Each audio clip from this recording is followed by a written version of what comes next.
Hello and welcome to the Hurling Show with myself, Shane Stapleton, joined as ever by Michael Verney after another brilliant weekend of hurling. We'll run quickly through some of the results here. Massive win for Cork over Westmeath. Waterford beat All-Ireland champions and Munster champions Limerick. Tipperary saw off Galway. Clare beat Laois with quite a few scores to spare. Dublin saw off Antrim, and the Wexford and Kilkenny game that ended up being postponed because of a couple of COVID cases. We'll go through all the results from the other tiers and have lots of details about that as well. But Michael Verney, I think we have to admit it, that the best action we've seen on a hurling field this weekend was Dublin against Kerry. Oh, yeah. Regrettably, we probably have to admit it. Yeah, it was great stuff, actually. We'll talk all hurling, but it was very good.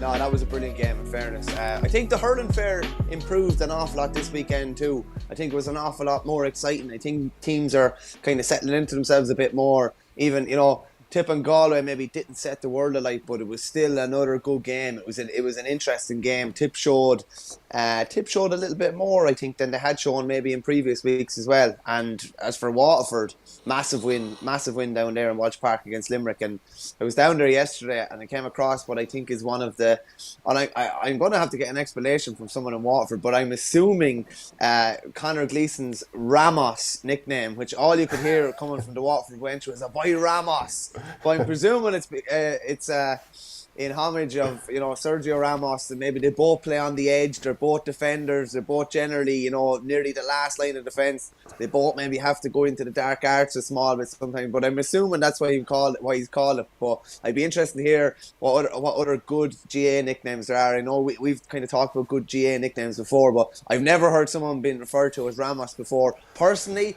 I'd probably take that as a compliment. I know a lot of other people would take it as a dig and a negative thing, but I'd probably take it as a compliment. Oh yeah, free scoring defender now. Okay, he's racked up a couple of red cards over the years. At least you're not being called Pepe. Yeah, you know what I mean? I mean, this is a centre back who can actually score penalties and has multiple goals and is going to be the record appearance maker for Spain fairly soon. People, tell us if you've got a better nickname than that. Let us know. One of my favourite ones is there's a guy that used to play for Burris Lee back in the day. I'm not going to name names, but everyone in Burris knows who I'm talking about. And his nickname was Chicago, the Windy City, because he was a bit windy. So that's, there's nothing worse. Now that's a dirty dig. Like, that's as low as it gets. Like, that's the worst thing that can be thrown at you on a GA pitch. Yeah, there's another lad that hurler at the moment, and his nickname, he became known as Sex. So we go around the field and we're there roaring sex at him, because after a while you don't even think about it. It started out as a joke, but then you completely forget that this must sound absolutely ridiculous. So tell us some of the silliest nicknames you've come across, and we'll look at your comments, whether it's about that or any of the games of the weekend. Please let us know, because there's so much to get through. And shall we just start with the Waterford-Limerick game, because I think it was very important for Waterford to kind of get the monkey off their back when it comes to the matches against Limerick, because Limerick had their way with them, I think, several times at this stage, whether it's the Munster final, the All-Ireland final, the League final a couple of years ago. Waterford just seemed to be under pressure every time they played Limerick. And they probably were here as well. 10 points to 5 down. Red card to Seamus Flanagan probably helped turn the game. You were down there. First of all, what was the occasion like? Did it feel like there was a big game? It can be tough without an atmosphere there, but what did it feel like down at Walsh Park? Yeah, I was sitting in the stand, kind of very, very close to the Waterford bench, and even when things weren't going particularly well for Waterford earlier on, they were fired up. I think they knew how important getting a win over Limerick was. And it didn't look likely, at various stages during the first half, particularly when they were 10-5 down. Seamus Flanagan incident where it looked like a little clip on a little kind of a flick back at Conor Gleeson. Didn't look to be a huge amount of contact, but he still flicked back at him. That was a big turning point. They shared the last 6 points at a half, and Limerick were 13-8 up at the break. But Waterford slowly started chipping away. The free man started becoming more and more influential. Austin Gleeson was generally free, playing in that new role at number 6, which is something I'm sure we'll talk about a bit more. But to me, it definitely looked like Waterford really wanted to make a bit of a statement and get a big win. I know Liam Cattle kind of teed it up last week that they needed a big performance in Walsh Park. They needed to make their home kind of patch count. The last time they played Limerick there, they were beaten 20 points, 224 to 10 points. Like one of the limpest championship displays you'll ever see by a Waterford team. So I think it was a big statement. They were beaten in, they were beaten by them in League, Munster and All-Ireland, Munster and All-Ireland League. So, and the league, as you said, the year before. So I think it was a big win for them, and it kind of really turned on Jack Fagan's goal. They were 16-14 down at the second water break, and it was something you don't see that much of. It was Stephen Bennett playing that ball across the square, It which you never generally works, does don't it? see that much anymore. Because No, it no, never you don't works. see it anymore. No, well, that's true, but I wouldn't say it never works. If the ball is coming in, and crucially, if the forward is not in the square when the ball has been hit in, the big thing about Jack Fagan, we know how good he is in the air, but he had the run. Kyle Hayes was standing, and he had the run, and he got that big left paw up, and brilliant finish as well, a real emphatic finish. Then Callum Lyons puts over a great score, and really after that, Waterford never really looked like losing when they're just able to keep Limerick at arm's length. But a couple of things, Shane, and I'm sure we'll talk about it in more detail. No Limerick score from play in their forward line in the second half. Darragh Donovan got their only score from play. The rest were 65s and frees. And I know Brendan Cummins wrote about it in the Independent today. When Seamus Flanagan is not playing, Limerick look a different prospect up front. They have quite a blunt attack. Aaron Gillan was snuffed out. Conor Prunty was brilliant yesterday. Again, brilliant. And I think crucially for Waterford, he was outstanding. Irla was mixed between cornerback and wingback. Brilliant as well, and got forward for a really good score. Callum Lyons. There's three kind of relatively new faces in defence that were absolutely outstanding. The pressure was less on Jamie Byrne, less on Austin Gleeson to really take over a game, and they did take it over in the last quarter. But a lot of those kind of new faces stood up, and Jack Fagan, who'd been quiet enough, stood up when it was really mattered and got that goal as well. And Patrick Curran off the bench as well. Oh. They got a massive. The rest of the impact off the bench wasn't necessarily huge, but 3 points, and he picked up a ball at one stage, and it happened that quick you probably wouldn't even be able to catch it on TV. But there was about 3 or 4 lads around him and managed to scoop the ball into his hand. Just brilliant stuff. If they can get a player like that who's delivered at minor and under 21 level, if they can get him delivering at senior level, like, it would just add another dimension to the attack. An attack which could be without Austin Gleeson now. We don't know. Liam Cattle's experimenting, and it's hard. Gleeson's not a marking centre back. There's not too many marking centre backs now, but you have the payoff between him getting on a load of ball and getting that long range point like he did in the second half, or potentially a centre forward doing a lot of damage. But I think Cattle would have been delighted. It is a nice little psychological edge for Waterford heading into Championship. God, there's so much to unpack from that. Number one, before someone else says it, Jack Fagan caught that ball with his right hand and not his left hand. Apologies. And it's Calum Lyons, not Callum Lyons. I think his mother has been onto us once or twice, so we better get that right for the year. Another thing, do you know the Stephen Bennett cross for that goal? Normally players turn out the field and try and play it up the line or look for somebody in and around the 45 somewhere across to take a score. Because generally, like, a defender will hold off an attacker coming in so that the goalkeeper can maybe clean house for a goal like that. It's just so rare, and it was brilliant to watch. I think for Fagan that's important too, because he had a tough time in both the Munster final and All-Ireland final against Limerick last year. So for him to lay down a personal marker, that's very big from his point of view. Well, he had a tough time at various stages yesterday as well, but the key was that when they needed something to happen, he made it happen. I think that's key. Yeah. Another thing then, Austin Gleeson playing centre-back, was it working when it was 14 men each? This is the big thing. And number one, was it working at 14 men each when he can't just be completely free for the game?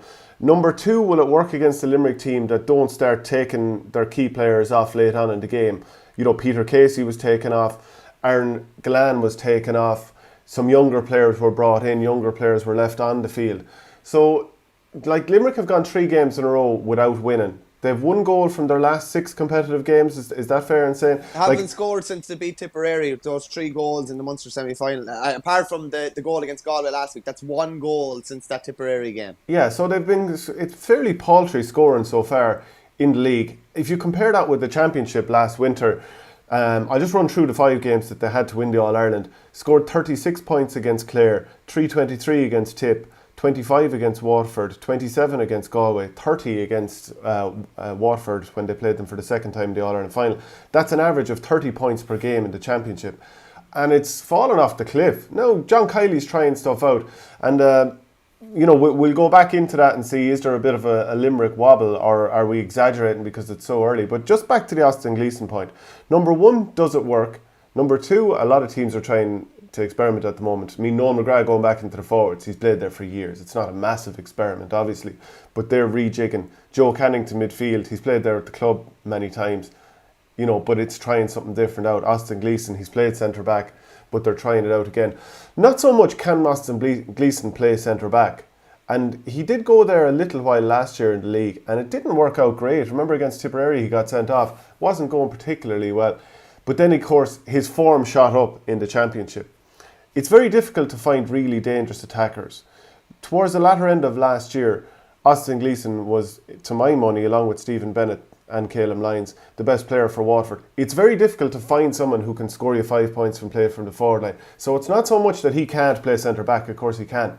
But can they find someone else to score 5 points from play and sort of be in a position to take over a game? That's why I wouldn't necessarily be looking for this switch. And by the way, I'm wearing the Waterford jersey today, brought to you by orgaretro.com. If you want to get 15% off, use the promo code OurGame, and the same with Michael Verney and that lovely Laois jersey, as an Offaly man would love to wear. Definitely not. Wouldn't love to wear it, but it's a case of needs must. In fairness, you're never usually too fond of your neighbours, as you well know in Tip. But just on the Austin Gleeson thing, was it going well when they were 15 on 15? It was going okay. He was actually he was at fault for an Aaron Gallan point in the 24th minute. Poor control. Another kind of bad mistake for a Peter Casey point actually a minute later, and he was only kind of getting accustomed to it. So it's very, very hard to tell. As you said, you have to wonder whether they're robbing Peter to pay Paul. It's not like the old school centre back. Like teams aren't going to make a hero of him. The opposite of that, in fact, they're not going to lord ball down on top of him. So it's a very, very difficult one. But when you look at, would say, having Conor Prunty, Calum Lyons, probably Irla Daly, there's three really good defenders. Probably Conor Gleeson was back to himself yesterday as well, I'd say. Like there's four probably starters at least, with maybe Ian Kenny, Shane Fives, Shane McNulty and a couple others thrown in. I think when push comes to shove for championship, they will have somebody else at centre back, because I just think he offers them a lot more going forward, because I don't think teams will allow him to dominate as a manager would love him to dominate. So I think what he offers going forward with that four, like you have to remember the day against Cork, like he was their best attacker. I think he had 5 from play that day in what was a poor team performance. But in fairness to Cal, you do have to experiment. He made a comment actually just after the game, which he's probably said it before, and I'm sure he'll say it again, but he just said about Gleeson, he said he had the luxury of being the loose man back there, for the want of a better word, as the game developed. Bigger tests to come, but big hurlers can play anywhere, and I think Austin is well equipped to play any position on the field, really. So, like, he's not saying he's going to be our centre back. He's saying that he'd be happy to have him, and he thinks he'll, produce anywhere. Where's anywhere come championship? I'd probably be saying, the half or full forward line, realistically, I think. If you're to really weigh this up, last week Waterford played against Westmeath and made 12 or 13 changes. So are they coming into this game more rested, whereas Limerick last week had to play against Galway, a fired up Galway team that actually beat them. So maybe there's a bit more tiredness in the legs? Possibly so, yeah. There wouldn't have been too many guys that would have put their hands up that day against Westmeath, but they got what would be maybe the natural kind of break during the league. You'd have a good pre-season, you'd play a game or two and you'd have a break, and then you'd start playing more games. So the way it was probably set up was, I'm sure they would have targeted that third round game at home to Limerick to try and make a statement early in the season. And in fairness, they did. And, they were, not that they were pulling away at the end, but it never looked like Limerick were going to get any closer to them. As I said, they were very, very blunt in attack. You can say, Kylie maybe was minding Gallan or whatever, but Conor Prunty was minding Gallan and wasn't letting him in near the goal either. So he actually didn't have much of a threat, particularly from play. He barely felt the weight of the ball in the second half. And our Limerick friends can say that's anti-Limerick bias, as I'm sure they will once again. But that's just stating a fact, really. They scored 8 points in the second half, 7 from place balls, 1 from the midfielder Darragh O'Donovan. Once Flanagan went off, when Gallan was quiet. We've talked about this before. If Gallan is held or injured, what do Limerick have up front? He was held and he was quiet yesterday. Flanagan was tormenting Waterford, in fairness now. He looked really, really dangerous and even missed a couple of points. But once he was gone off then, the same attacking threat just wasn't there. Yeah, and do you think there's a discipline issue with Limerick in general? Are Limerick a little bit wobbling? I mean, they've never retained the All-Ireland. There's obviously a pressure to do so. And even if they're not talking about pressure, what you do in a dressing room when you've won a few titles, as they have with 2 All-Irelands in the last 3, is start talking about we want to build a legacy and this sort of stuff. It happens in every dressing room. I'm sure you've heard it in Burr. That's just the way it goes. So whether they're talking about pressure of back-to-back, that's irrelevant. There's still thoughts of a legacy, and that creates something in there. So is that weighing on them? You think about the simulation last week, that talk that John Kiley wrote back on, and we covered that ad nauseum last week. But when he talked about the simulation from Galway, and my thought was, you can't unring that bell and now everyone's going to think about do Galway dive. And I don't think that crossed my mind once during the game against Tipperary on Saturday. But what did cross my mind when I was watching Waterford Limerick is, how do Limerick tackle? And I think what John Kiley has done by referencing simulation is actually make us focus in more on how Limerick are tackling. And there was a red card for Diarmaid Byrnes after the game against Galway last week. He didn't actually get a red card, but he got suspended. Sorry, he got a suspension. And there's 2 red cards here. Seamus Flanagan, I mean, only himself and Conor Gleeson will truly know if that was a red card, based on my view of a replay. And then Kyle Hayes lashed out afterwards. Now, maybe he isn't the only one who should have gone, but he did swing the hurley, so I think that was enough to see red.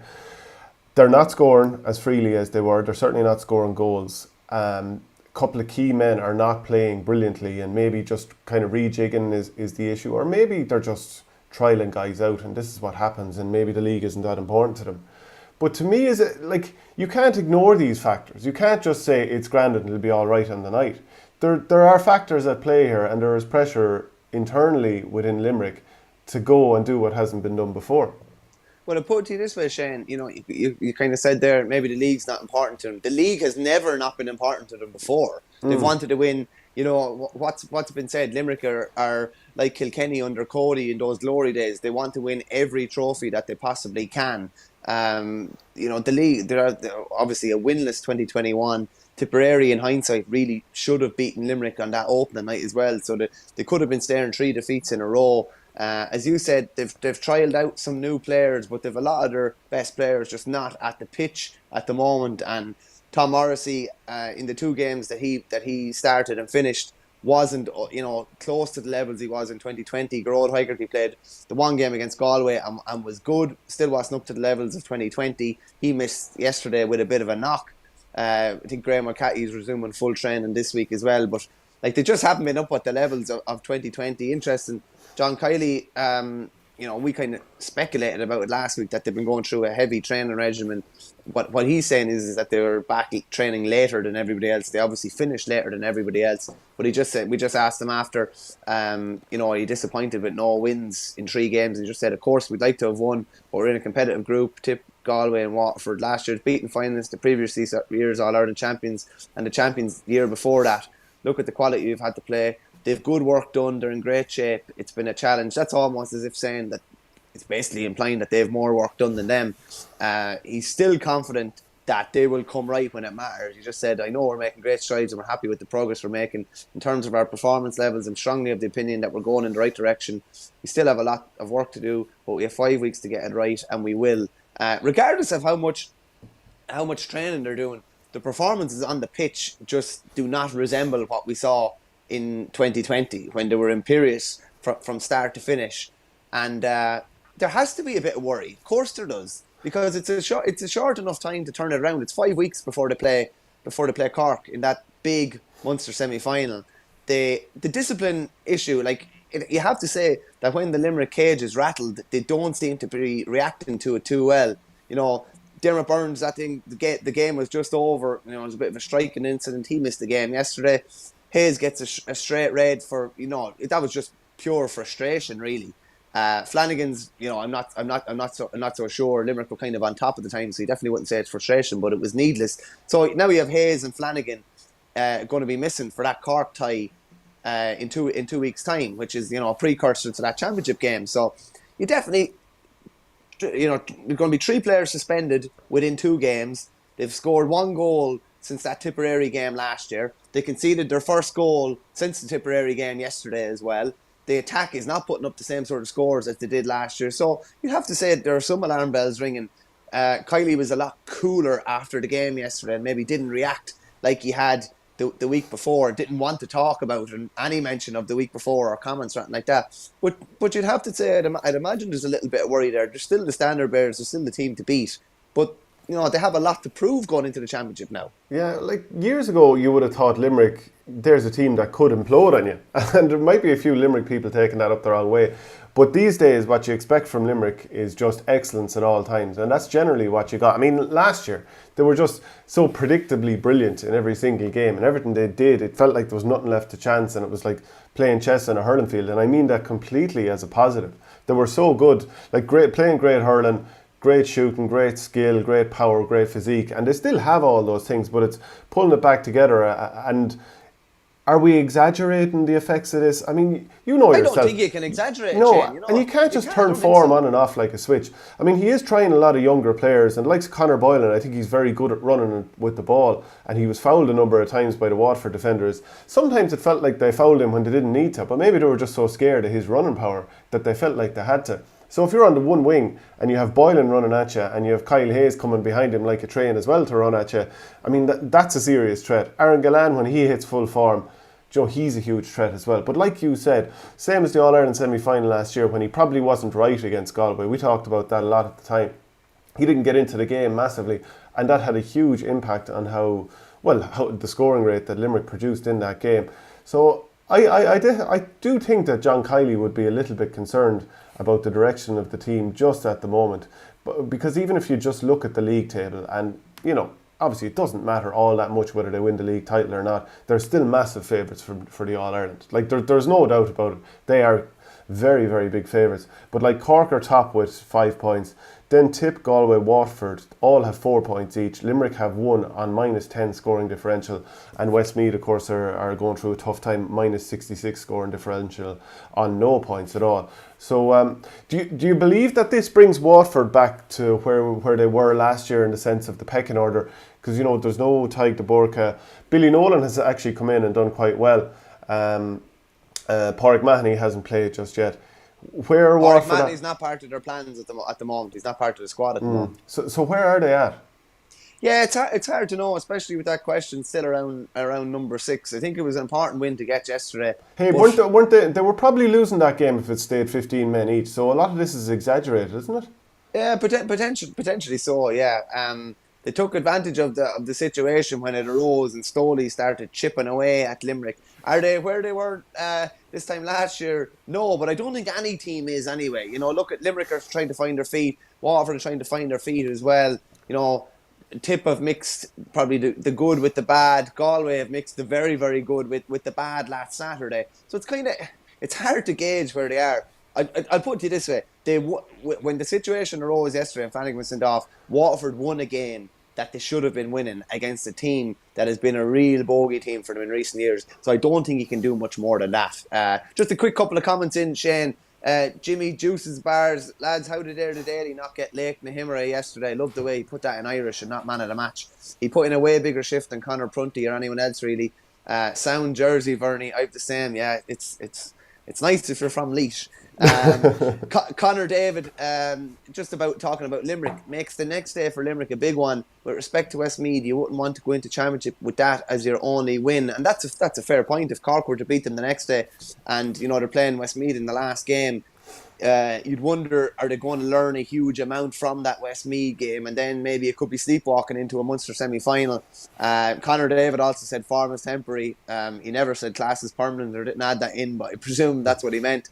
And Shams Up just said, what a jump and finish from Fagan for the goal.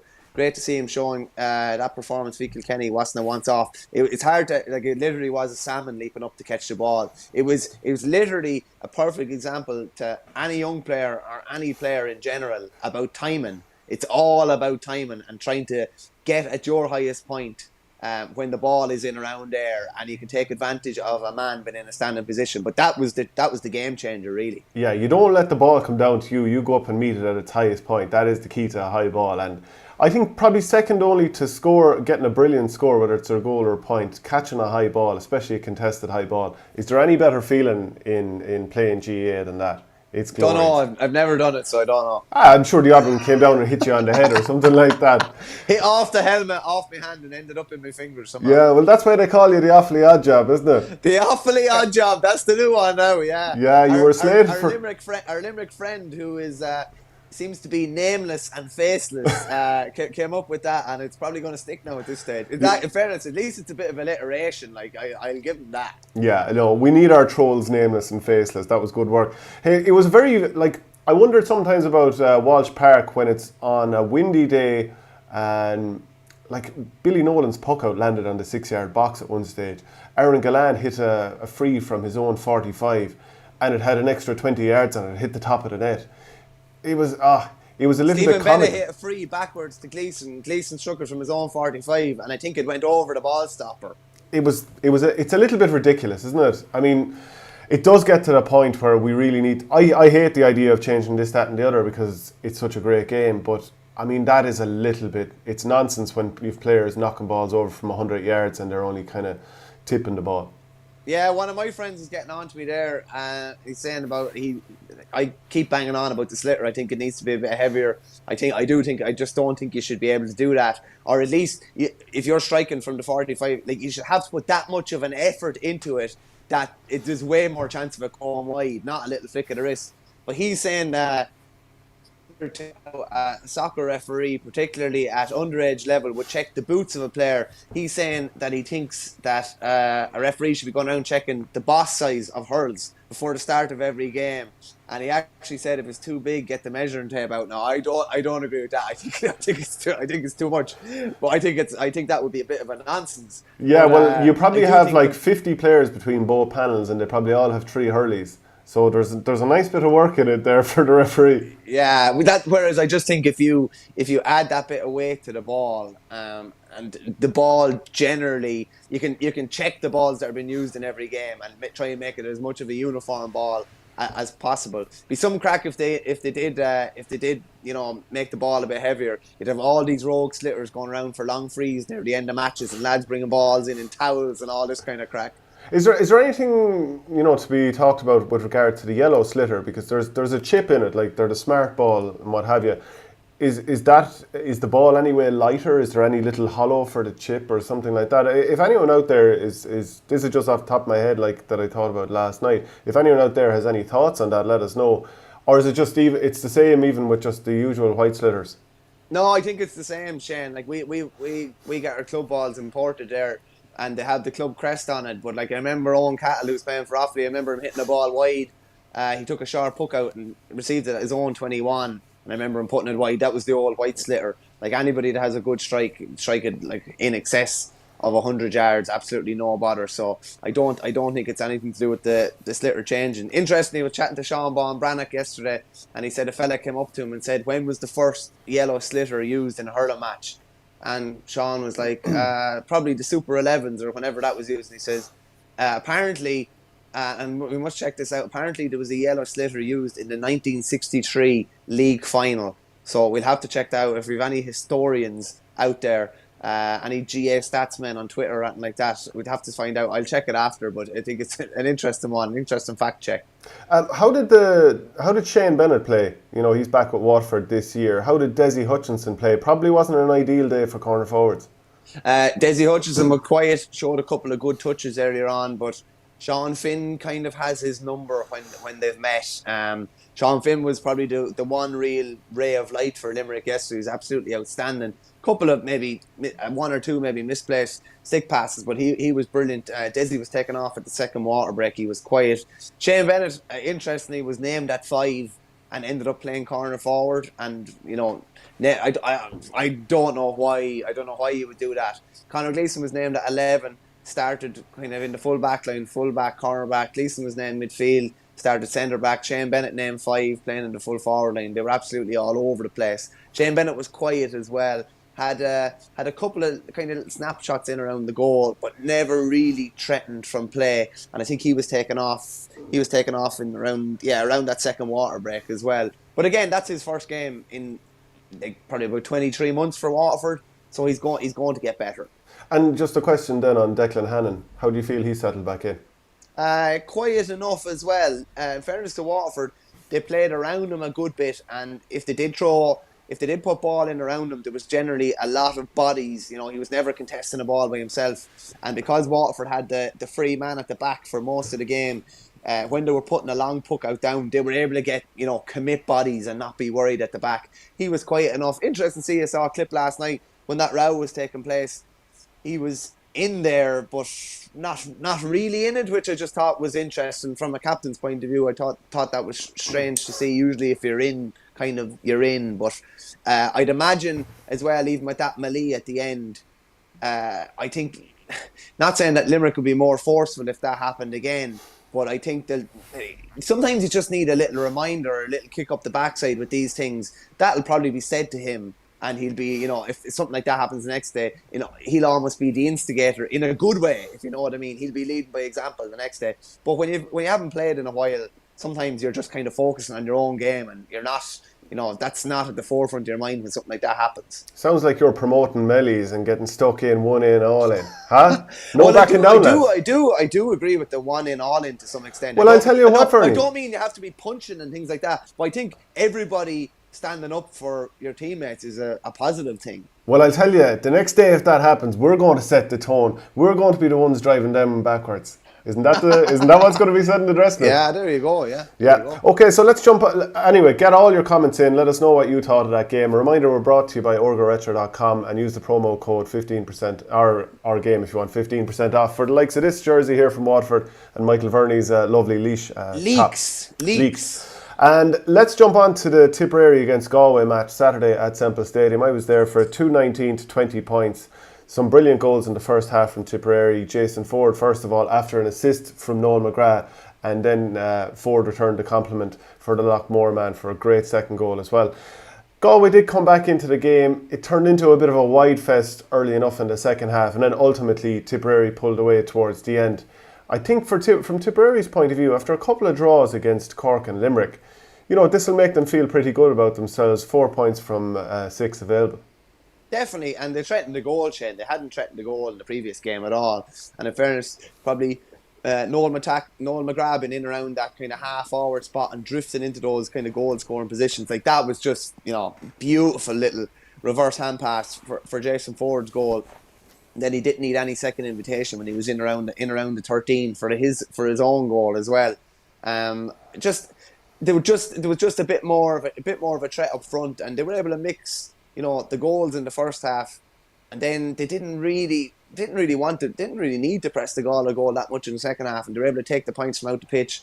Ronan Matter's couple of scores were just brilliant. Michael Breen had a huge few minutes when he came on as well. He really put Adrian Toohey on the back foot. Like his catch from that puck out, when he's on form, he's so hard to stop. And I think players like him and Dan McCormack are just so crucial for the volume of work that they can get through, and how much pressure they can put opposition defences under when they're running at them as well. So I do think it was a big win. It was the best we've seen from Tip yet. And again, there was, while they conceded 2 goals against Cork, they did look secure at the back. And generally, they looked secure at the back again the other day. So we kind of talked about marrying that balance between being really secure and having, an attacking threat. And I think they're getting closer to that now. They weren't all-out attack or anything like that, far from it. But they were able to get a couple of goals, put up a good score, while still keeping tight at the back. Like, Galway didn't threaten their goal too much at all. Yeah, I nearly knocked one of the good pictures off the wall here. Actually, I'll show you here. I nearly knocked it off the wall, so I said I better get that back up and right. But just before we go back into the individual performances of different players, I was looking at the midway through that second half, so about like maybe the 40th, 41st second, there was a run of 12 shots between then and the 50th minute, give or take, where 10 out of 12 shots went wide or was blocked.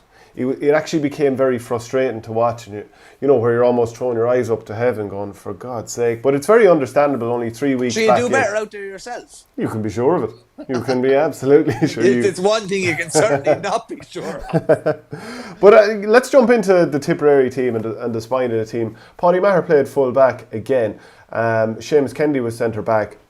And the thing about Kennedy, and we've heard it when we've been on the sideline for some of the games in recent times, that he's been told to very much hold. And Ronan Maher, who's been left wing back a lot, he's been told, hold, don't get dragged too far up the field. Robert Byrne was tried in the other wing back and he got through the game okay. Similar enough performance to Brian O'Mara the first day. Brian O'Mara got injured, but Robert Byrne did just fine as well. And he's a big guy, he's athletic, so maybe he can settle into a spot. Paddy Cadell ran the game for the first 15-20 minutes as far as I was concerned. I thought he was absolutely brilliant for Tipperary.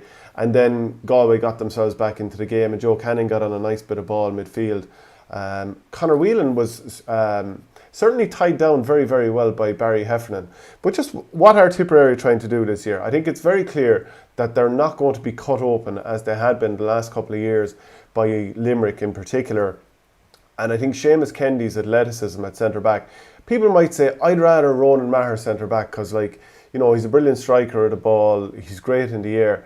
But the reason that I think they've gone with Seamus Kennedy is, let's say Gearóid Hegarty breaks through from wing forward, or let's say Joseph Cooney for Galway, for example, breaks through.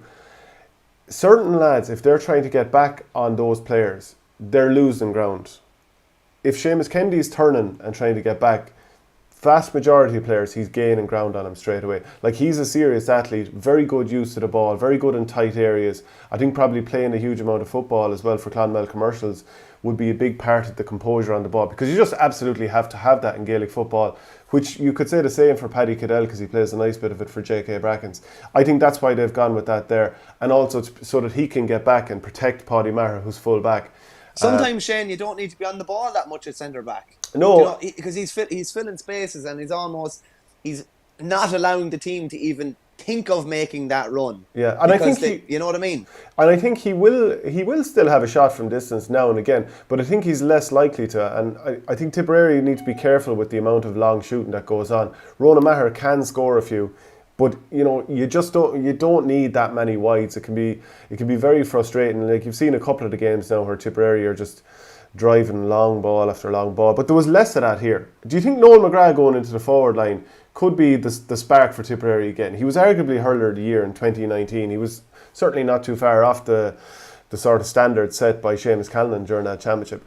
But Noel McGrath in the forward line, it leads to interplay. He demands the ball when he's out there, and he must have 360-degree vision, because the hand pass over the shoulder for Jason Ford, he obviously did that in the 2010 All-Ireland final to set Lara Corbett free, but he is one of these players who he kind of can see in all directions. He links up brilliantly with Ford, Bubbles, all these different players. So maybe that's the way forward for Tipperary now, just sort of build the attack around Noel McGrath with the knowledge that Seamus Callan looks set to be available for the Westmeath game next time out. And try to have legs around him, I think, is the key as well. They put legs in midfield the other day, and Alan Flynn and Paddy Cadell were able to cover huge ground, and Dan McCormack been around there, maybe Michael Breen been around McGrath in a championship match as well. It plays to his strengths. It allows him, he's not going to cover huge amount of ground. He's not going to maybe make up ground on guys, but there's nobody better on the ball. There's nobody better. He just pulls the strings so well. He gets his shots away so quickly too. If he has that yard, generally 9 times out of 10, it's going to go over the bar. Or if he doesn't have a shot, he's going to do something. He's going to play a nice little crossfield ball, or he's going to do that hand pass. So I think they'll find a role for him in the attack.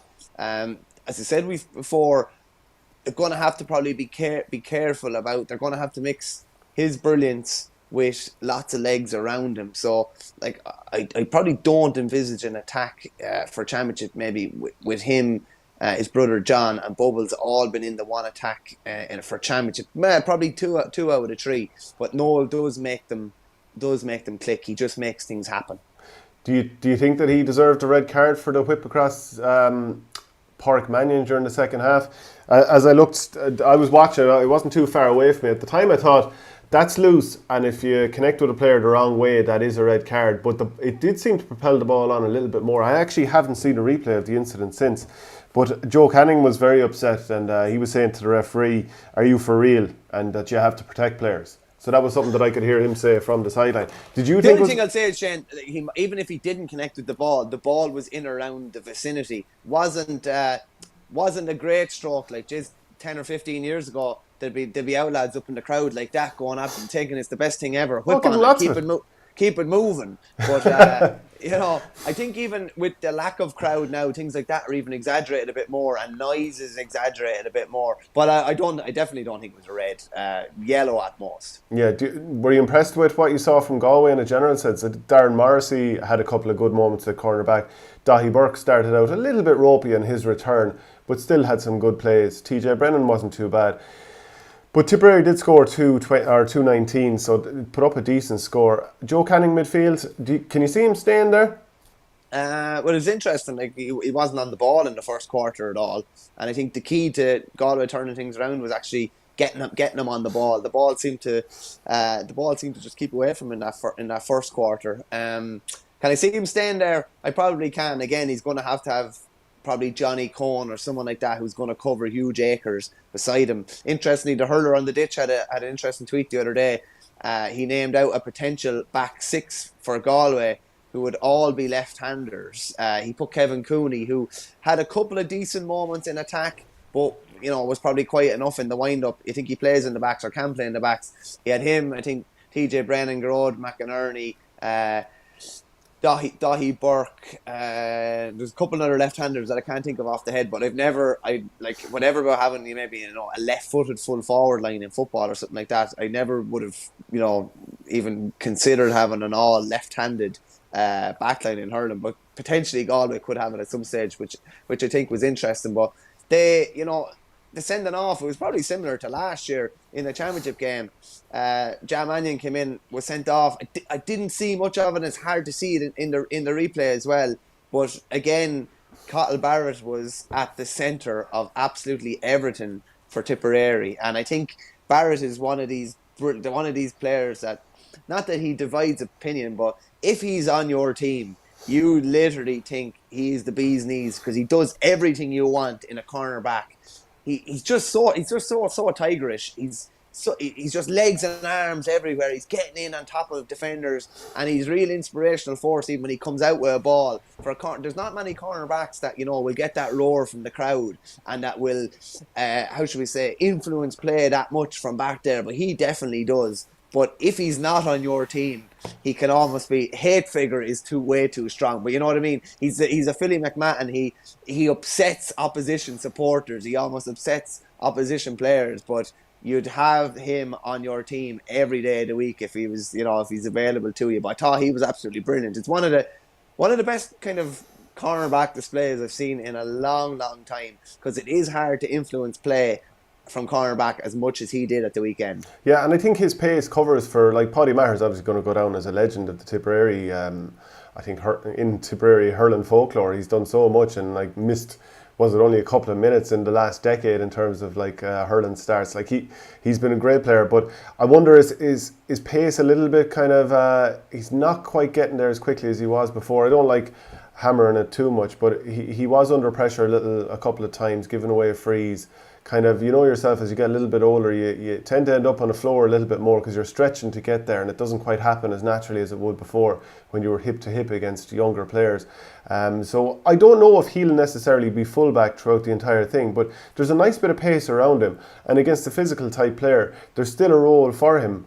And I think if he's played fullback 2 games in a row, as he has, he's probably going to be there coming into the championship. So it's one of those things where if Tipperary are going to be 2v2 at the backline a nice bit with maybe Seamus Kennedy sweeping in front, maybe it can work out, because the experience of Paddy Maher, the more he settles back into full back, maybe it can be exactly what Tipperary need eventually. But I think everyone has to plan for, what about when you're against Cork, what about when you're against Limerick, and then obviously the other sides that are going to threaten from the Leinster pot. Yeah, I thought Paddy was good against Cork now, I have to say, but they found a good matchup for him probably on Patrick Horgan, who probably wasn't going to dust him for pace. Similar-ish the other day, to be honest with you, and he was under a small bit of pressure at times, but I thought he performed reasonably well again. As you say, no more than Noel McGrath up front. I think his deficiencies maybe pace-wise, what he offers in all the other areas, if you can just if you can neutralise that pace thing by putting, those pacier guys around him, which in fairness they do have, and Barrett makes up for a lot of people. Like, Barrett's a fullback's dream, to have beside you, because he just offers you so much. So I definitely think Paddy Matter has a lot to offer there. And in fairness, I just think it was a big last few minutes for Tip, just to get over the line pretty emphatically as they did, and just Galway not being able to maybe back up that win the week before just puts a few question marks back on them as well. All the talk was probably on Galway coming into this game. They're going to maybe be 3 wins from 3. They're the big, threat to Limerick or whatever. But in fairness to Tip, they laid down a bit of a marker the other day, and it was impressive enough stuff now. Yeah, and Jarlath Mannion got sent off at a crucial period. I mean, there was 3 minutes left plus injury time, but there was only 2 points between the sides at the time. I'd like a penny for Shane O'Neill's thoughts on his attacking options at the moment. Now, Canning played midfield. He got a point from play. Brian Kincannon really came into the game as Shane, it went along. I think he's fastly becoming Galway's most important player nearly. Yeah, because when Conor Whelan was largely tied down in the game, and he did have a couple of good moments, and he got a point late on, and I think maybe won a free or had an assist late on. You need somebody else to step up, especially if Canning is out midfield, and maybe that's where they're going to start to use him. Conor Cooney got a couple of points. Kevin Cooney got 1 point. Jason Flynn got 1 point from a free. It wasn't really happening for too many others, so Kincannon is the one stepping up. So who does he know he can rely on when it comes into the championship? He knows he can rely on Kincannon. He knows he can rely on Conor Whelan. And then some of the other, Joseph Cooney's probably done enough over the years to be able to count on him. But some of the other lads, I think over the years, it's kind of one good performance, one bad performance. We might start you one day, we might drop you the next day. So I don't know if Shane O'Neill knows too much more. And I wonder, Evan Nyland came in, and some people just have decided that he's a free taker, but I think he can offer something from play as well. But maybe he's going to start pushing himself into a starting position because of what the other guys tend to produce, the sometimes good, sometimes bad. Yeah, generally, I'd say if a fair ED, I remember marking Nyland in a challenge game. He got 6 of the best. 6 of the best from play off me. Did he? I think Only 6? Jeez, he must have had an off day. I think they were all on his left-hand side as well, but I think he offers an awful lot, because it's been a bit of an interchangeable feast with a lot of those kind of names that you mentioned there. They're in one day, they come off the bench, make a bit of an impact, start the next day, have no impact, and they come in maybe again and make an impact. So I think Nyland's definitely one that he's going to be looking at an awful lot closer. I think it was probably a case of he played the first 2 games, he played nearly the full game in both of those, and I think it's a funny one. You're trying to give guys lots of game time and get them, exposed in these positions and get loads of game time under the belt and get, a style of play and a system of play and get them all knowing each other. But you're also like, I was chatting Liam Cattle about yesterday, you're marrying this balance between getting him all this game time and then not pushing him over the edge. It's such a fine balance to get guys the time that they need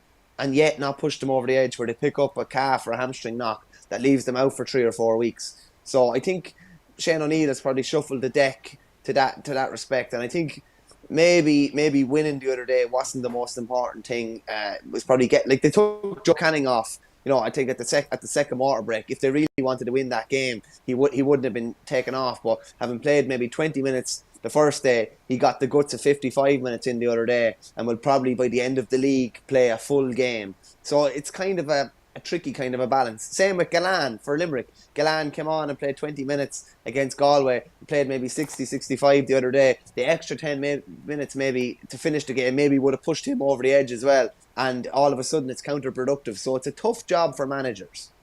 You'd have to say it was a tough day at the office for Westmeath, losing to Cork 7-27 to 15 points. Having lost by 30 to Galway the first day out, and then giving up creditable performance the last day against a much changed Waterford side. I do think we have to say that. I mean, as ever, when you talk about a team kind of struggling, people assume that you've got something against their county or you're disrespecting them or whatever it might be. But Westmeath are very much struggling at the moment, and I think you kind of suggested that there could be a big score put up here, and even Shane McGrath, former Tip hurler, was sort of tweeting to that effect last night. If I can come across it here, I'll read out what he said. Yeah, he goes, Verney, that was some call with the 7.25 you suggested Cork could get during the week. Very close. What do you think the weather will be like for the rest of the year? Who'll win the Euros? Is there life on Mars? Mystic Nick. I tell you what, it'll be the wettest with May on record. It'll be a generally nice June, largely dry spells with plenty of sunshine. Belgium will win the Euros and there's no life on Mars. But that's the last of my predictions for 2021, I can tell you. But just what I thought was that it's a different type of a Galway. They're not taking, or a different type of Cork, I should say. They're not taking the handy option anymore. I didn't think they were going to hit the 40 points. I just think they're all about goals. They had a goal. They had a goal scored yesterday within the first couple of minutes, and that was kind of put to Kieran Kingston yesterday. About the ruthlessness, and he just said, it just said such ruthlessness was heartening for Kingston, especially as Cork's quick passing style to come in for criticism after the draw with Tipperary the previous week. He just said, you're always going to get that, i.e. the criticism. And to be honest, I don't read much to it. My attitude is that we have a group of players in a back room and we're working together as a unit. We keep all other stuff outside of the group and we try to do as best we can. If you go back to the championship last year, there were probably people who were maybe saying, if there were, and I'm not on any social media so I can't comment, about not hitting the ball long down on top of a sweeper. They were probably the same people who were saying last week, why didn't you hit it long? So you're never going to win with some people, and that's true. And they just have to believe that what they're doing suits the style of player that they have, and I think it does. Because I was listening to James Skettle during the week, he was on Off the Ball, and it was interesting actually to hear him saying, like, what do you want to make Cork do from an opposition point of view? As a goalkeeper, you want Patrick Collins to be looking up, and you want him to have to hit the ball long. That's what you want them to have to do. You want them to have to scrap. Outside of maybe Seamus Harnedy, who are the other ball winners? So I think that's what teams will be looking at. I wonder if Tip played Cork again, would they push up? Would they push up on Cork and make them go along now and think that Seamus Kennedy, Barry Heffernan, Rona Matter, Pádraig Matter and these guys are going to win the aerial battle, which they probably will. So I wouldn't have any qualms with the way Cork are playing. I think, what do? You cut your cloth to measure. That's the style of player that they have. So I think they'd be stupid to be playing long ball. The more they develop the short play at the back, the more it's going to force teams to push up. They probably will have to do it, because they are going to improve at carrying the ball out. And, it sort of broke down at times against Tipperary. But I think if they keep doing it, a bit like Limerick, the way they developed their game plan over a year or two to get to the point of becoming All-Ireland champions and then coming back and doing it again, they got better and better and better at it. I think Cork will only get better at this short interplay coming out from the back, especially with Mark Coleman at the apex of it all. I think they will get better. That'll force teams to push up. Then that means when they want to go longer, they'll be able to hit the ball longer into grass, because there'll be switching up in the forward lines, and the likes of Patrick Collins or Coleman or whoever is striking the ball, Tim O'Mahony, they will have space to hit the ball into, and that's when teams are in serious bother. Because if you deliver the ball to Alan Cadigan, like Alan Connolly, yet another cameo from him here, he scored 2-1. That's 4 goals in 3 outings in the league this year, and he came on against Tipperary and scored a point and caught a lovely high ball, and I think won a free on that occasion. You're feeding ball into Shane Barrett, who looks good, Robbie O'Flynn, assuming he comes back from injury, Patrick Horgan, Luke Meade. All these guys put up scores at the weekend against Westmeath, and imagine their confidence just there at the moment. They probably feel like what we did to Tipperary, we showed signs of our potential and where we're going with this team. So if they get so good at playing the ball around their own 45 that teams have to push up, then the damage can really start. Like, imagine those players burning through the middle. I didn't even mention Shane Kingston, who's arguably the most dangerous of the lot of their forward. I mean, the potential there is just huge. Yeah, it's exciting for them, isn't it? And I think teams aren't going to push up at the moment. They're going to try and sit back and maybe try to engage them around that middle third. But in a championship game, I think teams will try and go after Cork a bit more and make them play that 50-50 ball. But that kind of opens doors potentially for Cork too, if they're able to play around a bit more. Potentially, if guys are pushed up, if Cork are able to break the tackle and break the line, the opposition team's going to have less players back, so that potentially could be more openings for goals. So that's going to be interesting. Just a quick one, Shane, something we didn't talk about, and I hate the fact that we have to mention the fact that he's going to be missing for another year, but Bonner Matter been out for Tipperary. Just before we move on to the talk of Division 1 Group B, a massive loss two Lura lads picked up knocks. Brian Hogan was set to starting goals, and he picked up a knock at training on Thursday night. And Bonner picked up a knock that will definitely see him out for the year with Tipperary, and potentially even with Lura as well, an Achilles injury. And he's obviously it's just so important to Tipperary. I'd say for whatever on the field, he's massively important. But I'd say just the way Sheedy was talking after, I'd say he just sets the tone in training. He was obviously missing in 19, and I'm sure he was huge for them. Outside the white lines with what he did for other guys and just motivating guys and lads seeing the effort that he was putting in to come back from recruitment. And it's a sickening blow for him as well, having missed that one in 19 and maybe struggled for fitness at different times last year and was only kind of coming back to his best nearly by the time they were beaten against Galway. So sickening blow, because you probably more than anybody else know exactly what he offers to Tip and just how much of a darling he is kind of for the kind of Premier faithful too. They love a player like that. Yeah, well, when Bonner would break through the half back line and solo towards goal, there was excitement, because he doesn't go around the side door, the back door, ratting it straight through the front door, and he's going straight for you. And I also loved when there's a high ball, the way he doesn't necessarily go up to catch it. He just does that little flick back down to himself, and he's already on the move. So you could see Liam Sheedy was sort of caught up talking about it. I'd say Bonner is a spiritual leader in there and probably will continue to have some sort of a role to that effect throughout the season. It's a big blow. I wasn't sure if he'd necessarily start during the season, but I could have seen him being a very big impact player at different times, whether he started or not. So that is a massive blow, and that's tough for a player, because an Achilles is a tough one to come back from, because it often does affect your speed and your ability to burst out of the blocks. So that is a tough one for him and for his club, Laura, no doubt about it. So just to a quick word on Westmeath as well. It's going to be very difficult to pick up the charges after this one. Just even looking at who got their scores, Killian Doyle scored 5, 4 from frees. Josh Coll scored 5. Kieran Doyle scored a couple. Aaron Craig, Angus Clark and Davy Glennon got 1 apiece. It's going to be we did speculate a couple of weeks ago that there could be some heavy defeats in for them or on the way for them. They had a good performance against the much changed Waterford team, of course, but it's not going to get a whole lot easier against the likes of Tipperary. No, it's definitely not going to get any easier. They're playing Tipperary next day, and they're playing a Limerick team that I'm sure will want to make some sort of a statement pre-championship, having had a quiet league so far. So it's definitely not going to get any easier. Something we didn't mention was Killian Doyle obviously returning. He played he was going to play with London last year if they'd been let play in the championship, and he played with Gabriel's. Interesting actually, the London Senior Hurling Championship final from 2020 hasn't been played yet, and he was playing for Gabriel's, but he's back with Westmeath now. I don't know whether he's gotten a club transfer back. I'm not 100% certain, but I wonder, is he eligible? And someone from London might let us know, is he eligible to play that 2020 final? It's an interesting one. I don't know. He's a big boost to have back, and even Niall O'Brien been back from last year is big too. But they're shipping big tallies at the other end, and that's really where a lot of the problems lie, and it's probably not going to get much easier for them realistically. Yeah, so Dublin had I think last week we were talking, when we were previewing the Dublin Antrim game, I certainly thought that they'd win this game, and they did 126 to 118.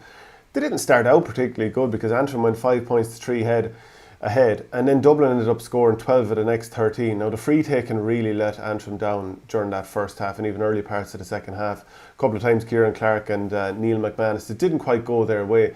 And I wonder, after the massive effort they'd put in the previous weeks in beating Clare and then giving Kilkenny a good run for their money, did it catch up to them to some degree, or are we going to give Dublin a bit more credit here? I think Dublin were quite good, and I think Ronan Hayes is really developing as a very good player at this point. And it was pretty obvious for a couple of years that this was a guy that was coming and was going to be good on the inter-county stage after watching what he was doing for Kilmacud Crokes.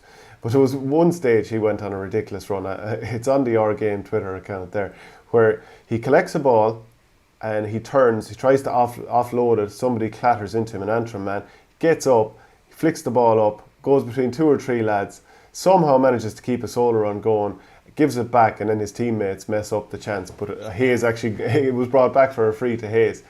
So can you think of any great mazy hurling runs out there? I mean, for me, the one that comes to mind straight away is Peter Duggan and that ridiculous point he got against Galway a couple of years ago in the All-Ireland semi-final. He was getting bundled around in different directions, somehow kept it going. Yeah. Inspector Gadget arms flying in all directions, and then managed to flick it over the bar. Yeah, David Burke did something similar in a Leinster final against Kilkenny. I think the year to beat them in 2012. 2012. Yeah. Yeah, serious point. And Galway seemed to be involved in a lot of them. The Duggan one, the Burke one, and then like obviously Kevin Broderick's when he was spooning the ball basically in and around the Kilkenny defence. And funnily enough, like Eamon Kendi, who was an All-Star in 2000, never played another game for Kilkenny after that. Had a 2 year county career where he won an All-Star and All-Ireland, was the starting centre-back for Kilkenny and never started another game after that, after Broderick got that unbelievable point. I think Cyril Farrell was on commentary the same day and was just absolutely swooning over it. But that was, like, as Maisie runs, I'd say that's probably the barometer, I'd say. Ron Hayes' run was brilliant. Off the top of my head, I can't think of too many more. It'd be interesting to see what our viewers think. In fairness, my own friend here from Borough, Andrew Sullivan, is in Kevin Broderick 2001 outrageous solar run, and it surely was. It'd be interesting to hear any other good suggestions that our viewers have. But it's hard bait that when you're just thinking, how is he still going? Hayes was just like, how does he still have the ball here?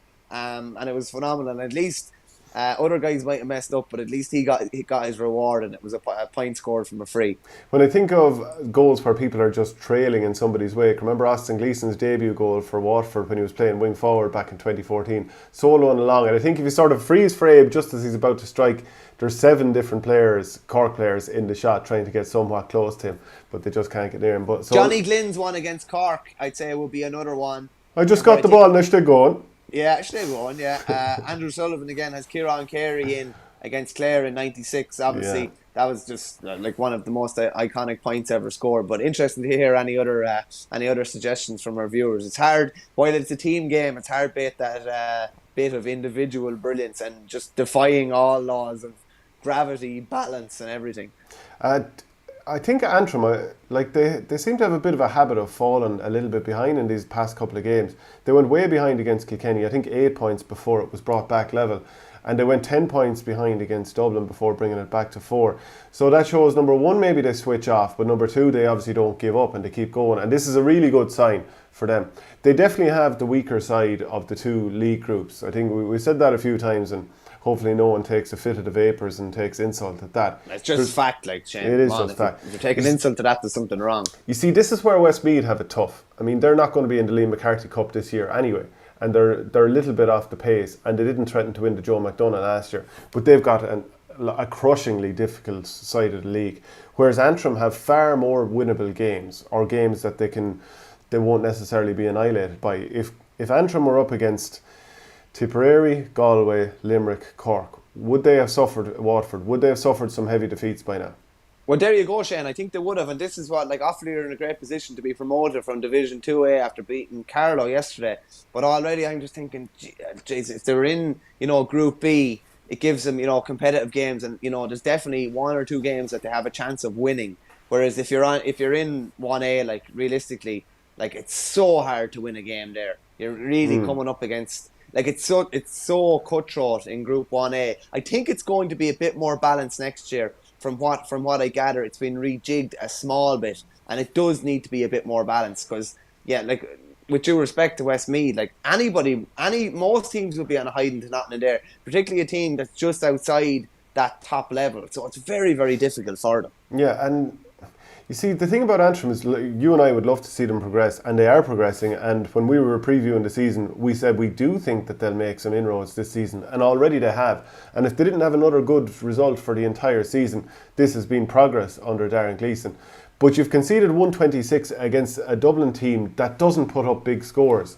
So there's a little bit of a concern there. Like, Dublin are a good team, and like, physically they always compete with absolutely everybody, but they rarely put up something like 126. Now, you could say the flip side is Matty Kenny's maybe finding the right balance in his team there, and he's getting a good spread of scores. Even if I just look through it here, 1, 2, 3, 4, 5, 6, 7, 8, 9, 10, 11, 12, 13 different scorers You can't ignore us getting 13 different scores in a match like that against a team like Antrim who are actually on an upward curve. Just the scorers for Antrim: Neil McManus got 1-3, including 1-2 from placed balls.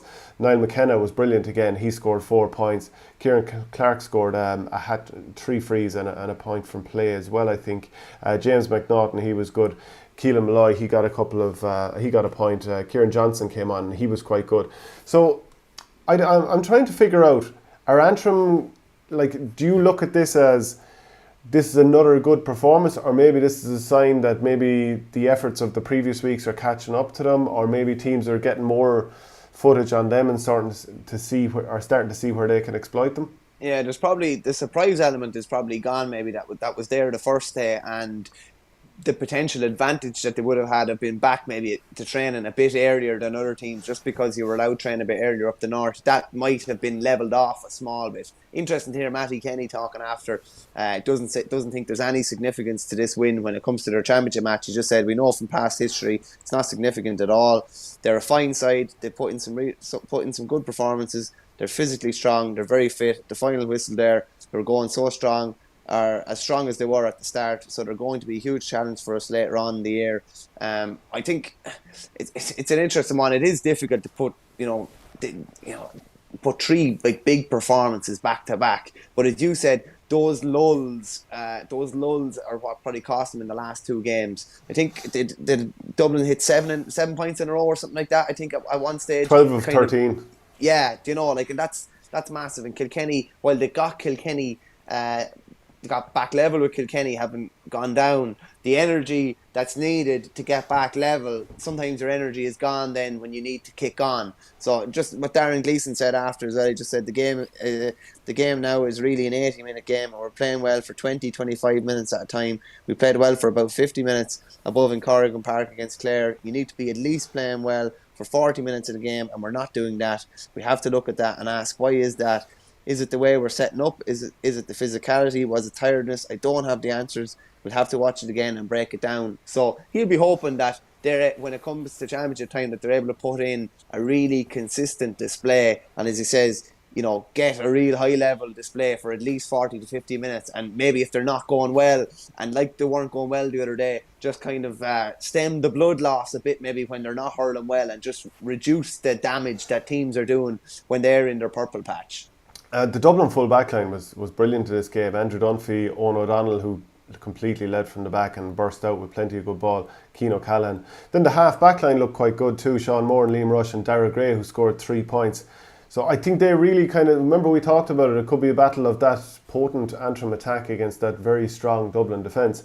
And that Dublin defence is definitely starting to kick on a little bit more. Keane Boland wasn't quite as good as he's looked in previous games, but he was still decent. As I said, Ronan Hayes, he scored his goal, he was good. Keane O'Sullivan, who's back playing this year. And probably people outside of St. Bridget's, or certainly Dublin hurling, probably don't know too much about him, but he is a good player. Now, he was brought off during the second half. It probably didn't fully happen for him, but I think he's got some good skill about him as well, and he's an option that I think could develop. Danny Sutcliffe got 3 points, probably had 3 wides as well, but he was moving around the pitch pretty well, it has to be said. And Antrim, they're up against Wexford next.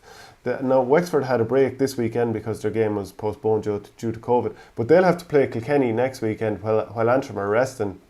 So it's a good chance for them to both study the opposition and also take a breath before going again. Yeah, it's a good opportunity for them. They've got fresh footage. They've got a lot of fresh kind of evidence to go on before that game.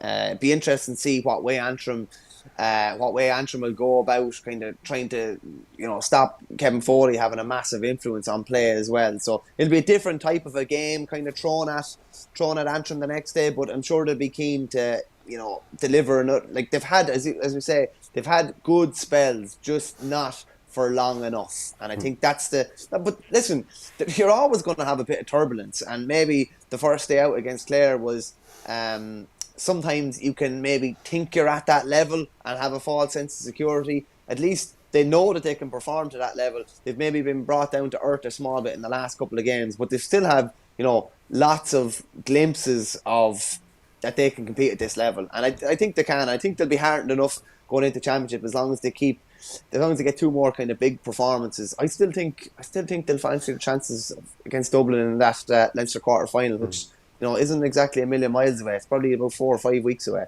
Yeah, I think, as I talked about that Dublin full back line, they held pretty much, I think Conal Cunning, Donal Nugent, Kieran Clark, they're all scoreless from play. Neil McManus, who was in full forward a nice bit, just 1 point from play as well. So the back line is up there and as good as a lot of what is out there. One point that I noticed from the other end, that when Eamon Trollier-Dillon came on full forward, himself and Ronan Hayes seemed to make the same run.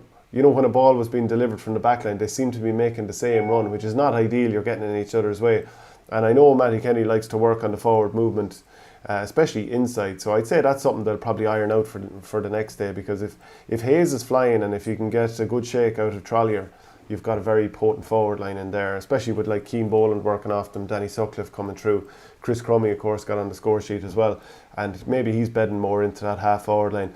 Kilkenny against Wexford was called off. Brian Lohan certainly didn't seem overly happy afterwards that his Clare team had a couple of players that were named as close contacts from the previous clash. So if people were unaware of this, Clare played Wexford last week. Wexford had a couple of COVID positive cases. The game against Kilkenny ended up getting postponed, but a couple of Clare players were named as close contacts by the Wexford players. So they were unavailable, and Brian Lohan was not happy about it. Now, what's your understanding of it? I mean, this is two players playing in outdoor situations, and my experience in the past is, like, if you played against a team that had a COVID positive case, and this is a club match, that your players weren't considered close contacts, they were considered casual contacts. I mean, it's in an outdoor setting. Yeah, you're not standing beside him for like 70 minutes or rolling around on the ground together or anything like that, or sitting up in the stand even together. Do you know what I mean? I'm a bit mystified by it, to be honest with you. And like it does nothing, only add more fuel to, the Davy and Lohan kind of feud. Maybe is a bit too strong of a word, but I find it very hard to believe how two Clare players were deemed close contacts. It's a very, very, very strange situation, to be honest with you. And I know there's a good few people in Clare looking for explanations on it and still kind of scratching their head and trying to find an explanation for it, and they haven't been able to find it. So it'd be interesting to hear if that comes out in the wash over the next week or so. Interesting enough, because Wexford didn't play at the weekend, there was no comment. We didn't get any comment from Davy about Paul Galvin's comments, and we obviously weren't able to get any comment about the potential close contacts as well. So it should be fairly interesting when they play next weekend. And gladly, from a hurling point of view, at least we have a big game to look forward to. All eyes will be on that game, Kilkenny and Wexford now next weekend. With, I know there's a couple of I think 3A and 3B games, but at least we'll have a nice hurling focus for the weekend. Yeah, we'll be going nuts covering that one on Thursday. We're doing a special bumper 90-minute show just on Wexford and Clare on Thursday. So what about Clare against Laois? 227 to 117. No Tony Kelly, he got a dead leg against Wexford, so presumably... If you'd said Clare would put up 227 without Tony Kelly, would you have thought that was realistic? Well, the way Laois have been conceding scores, yeah. I mean, they let in 417 against Wexford, they let in 30 points, if I remember correctly, against Dublin. They have been hemorrhaging scores, and they're missing a lot of players. I mean, that has to be pointed out. We talked about, I think just before the start of the season, we were talking about the likes of maybe 7 players that weren't available. They did have PJ Scully back this season, Chad Dwyer, so that is on the positive side of things. But they've been conceding heavily, and after 3 games, I mean, we talked about Westmeath on minus 66 points, they're on minus 40 points. So it's been a tough return so far for Cheddar Plunkett. Yeah, they've shipped huge scores. Like the first day out, the 417 against Wexford, like 227 to a Clare side, missing Tony Kelly and with Shane O'Donnell just kind of back from a week off, and you would have kind of think, Jesus, like, well, I would have thought that you'd be looking, Jesus, I don't think Clare would be able to put up a score like that. But in fairness to them, they did. A couple of things. I think it's Mark Rogers, his first name. He played under 20 for Clare last year and was really, really their shining light in what was a disappointing campaign. He came on and hit 1-2 yesterday. He was good against Wexford. I like the cut of his jib. Yeah, the cut of his jib. I like that. it's just like having a new player like that even bouncing on the scene, and Ryan Taylor has shown kind of glimpses of what he can do as well. So important that there are other strings to their bow and attack, not just Tony Kelly or Shane O'Donnell. So I think having someone like that coming in is huge. John Conlon is still centre back, and maybe he's going to be centre back. I didn't see too much of the game, but just on our ratings here, he got an 8 at centre back. So I'd imagine he was quite dominant. Aidan McCarthy was brilliant again. 13 points, 11 frees. So like he's kind of, I know you think a lot of him, and would have flagged it even last year, the potential that you think he has. But it looks like he's kind of growing into it as well. Aaron Shanahan, who for the last couple of years would have started and finished very few games, is playing a lot longer in games and is having an impact in games too. And Shane O'Donnell, who was missing the week before, he ended up at 1-1 yesterday. Did you see his goal? It was absolutely sensational. Brilliant, yeah. No, it was brilliant. And Cottle Malone, who was one of their standout players last year, has really carried that form on again with 4 points from play yesterday. So, it's easy, I suppose it's easy to look at the negative narrative and what's going on off the pitch, but there are a good few boys standing up again, and even Dermot Ryan again had a really good game at wing back and is looking like he's going to be wing back for the championship now. So, and I suppose that shouldn't be too much of a surprise, given that his older brother Connor was, a brilliant defender for the couple of years that he had at intercounty level, and was, the de facto centre back when they won the All Ireland in 2013. So he's really nailing down a place there. So it's definitely not all negative, and they seem to be finding their feet a bit. And like, as I said, it's such a positive for Lohan that he didn't have to risk Tony Kelly or risk his injury being exasperated. They've 2 weeks off now, and he'll be raring to go. And providing he stays injury free, he'll be ready to go for Munster Championship. Whereas if he'd been risked yesterday, he might have been under pressure. And it's interesting you bring up Cathal Malone there. I think he's a perfect example of a player that develops year on year. Like he was so good last year. And I actually put out a question on the Our Game Twitter account on Saturday, I think. Name a county player who proved you wrong. Who did you think wouldn't make it but ended up being a success? And I think Cathal Malone is one of those guys that plenty of people would have doubted. A couple of the other answers, and I'd love if people got in there. This is good, their yeah. comments. I wouldn't have thought that. Yeah, go on, yeah. So Aidan Delaney, he tweeted in, saw Paul Murphy warming up for Kilkenny in Wexford Park one afternoon right in front of me and thought he was a waste of time. Fair to say he proved me wrong after that. Proved spectacularly wrong. He fairly shoved it down your neck. Barry Cleary, half of Tip has to admit, Shamey Callan. I definitely used to get it in the ear from plenty of Kilkenny lads saying, Callan's not up to it and whatever. And I mean, I think he's fairly done some damage against Kilkenny in the years since.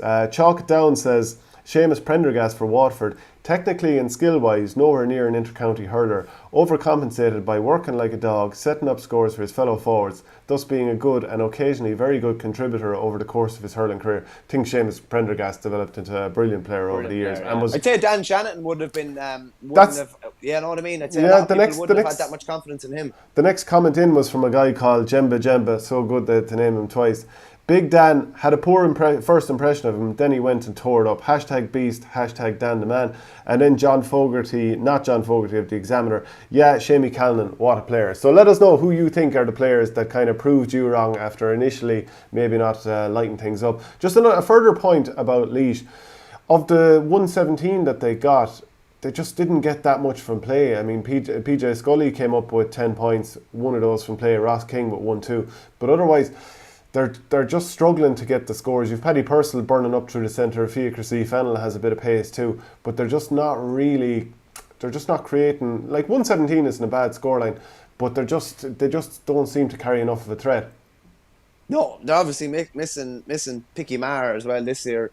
I was interested to see whether, I know he's been out of the scene for a while, whether Cheddar would be able to get Zane Keenan back. He's not. It looks like his inter-county career is over.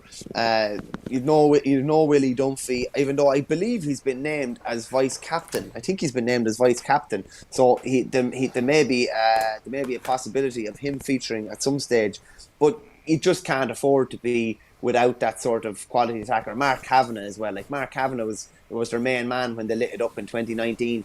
He's missing for the year by all accounts as well. So yeah, it's going to be difficult, and like they don't look like they have that threat going forward, and they're shipping huge tallies at the other end. So at the moment, it looks like it's going to be a fairly tough first season for Cheddar in his second term in charge. Yeah, it's definitely shaping up that way. In the Division 2A, Kerry beat Meath 124 to 24 points. We're back. And I think it was very important for Kerry to get this win on the board because it hadn't necessarily been going their way.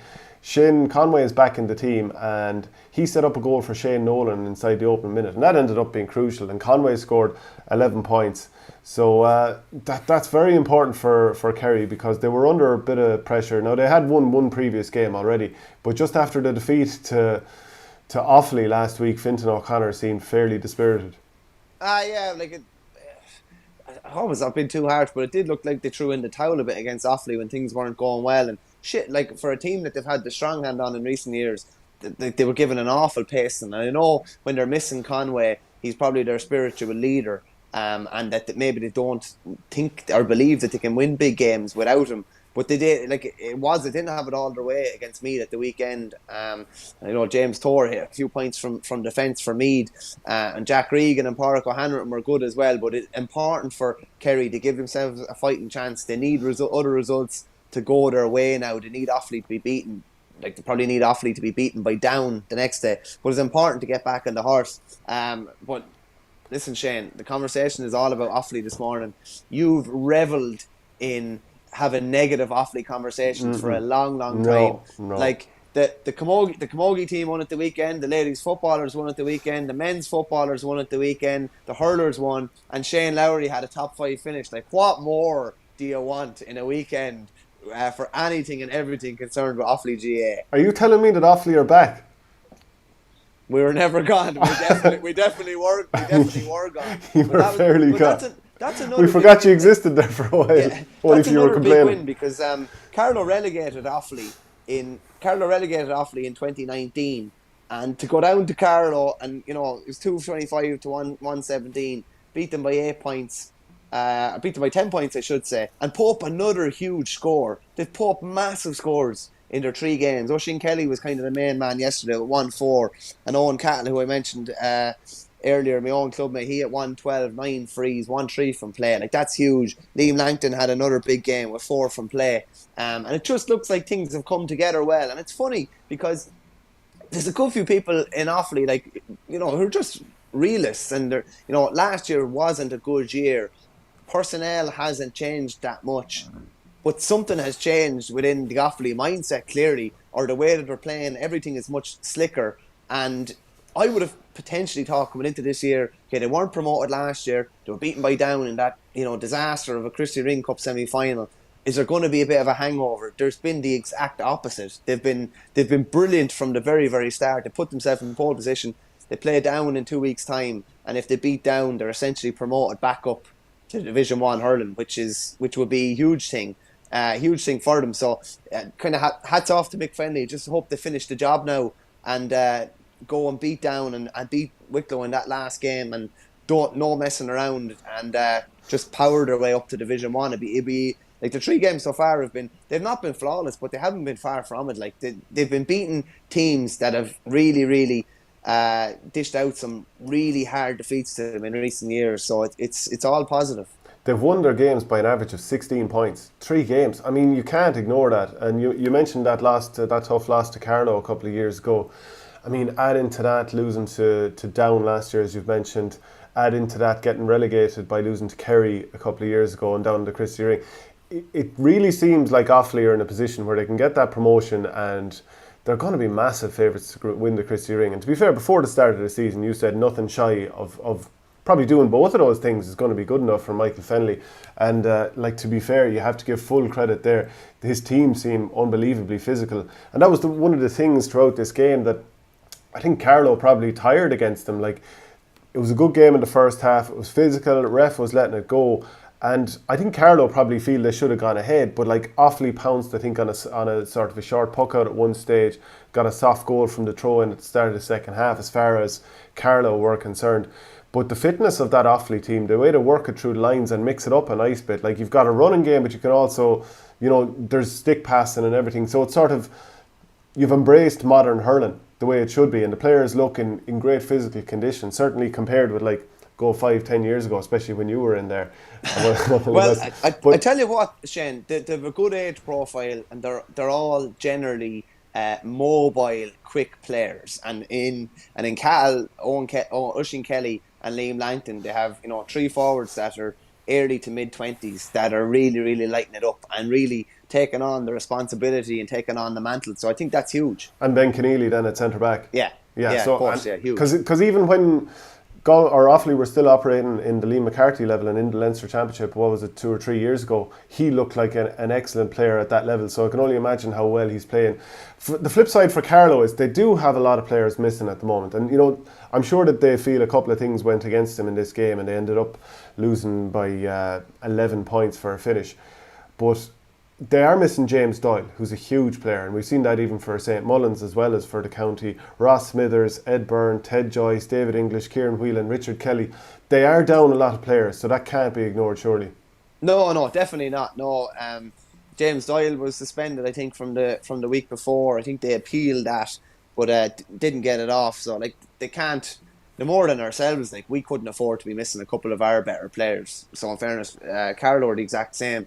Tom Mullally was probably appointed, was probably one of the last inter-county appointments as well. So I'm sure he's still trying to get to know his squad. But having played Division 1 hurling last year, they would have been, favoured to be putting up better results than they had. Beaten by Offaly fairly comprehensively on home soil too. So that's disappointing from their point of view.